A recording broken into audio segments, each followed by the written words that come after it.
সিলেট জকিগঞ্জ মহাসড়কের ৯০ কিলোমিটার সড়কই ভেঙে দেবে গেছে। এর মধ্যে গোলাপগঞ্জ অংশে বিভিন্ন ভাঙা জায়গায় শুরু হওয়া সংস্কার কাজ বন্ধ থাকায় বিপাকে পড়েছেন এলাকার মানুষ। একই অবস্থা সড়কের চারখাই থেকে রামধা পর্যন্ত আরও আধা কিলোমিটার সড়কেও। তবে সংশ্লিষ্ট কর্মকর্তারা বলছেন, গোলাপগঞ্জ অংশে কাদামাটি বেশি থাকায় আপাতত কাজ বন্ধ রাখা হয়েছে। দ্রুত আবারও কাজ শুরু করা হবে। হোসেন আহমদ সুজাদের তথ্য ও ছবিতে প্রতিবেদন।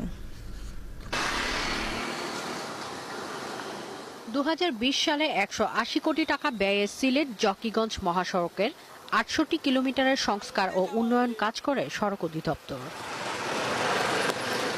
অথচ এরই মধ্যে এই মহাসড়কের বিয়ানীবাজার এলাকার চারাখাই থেকে রামধা এলাকার বেশ কিছু অংশ ভেঙে গেছে। একই মহাসড়কের রামগঞ্জ থানা এলাকার হেতিমগঞ্জ থেকে ফুলবাড়িয়া ইউনিয়ন পর্যন্ত বেশ কিছু অংশ ভেঙে আছে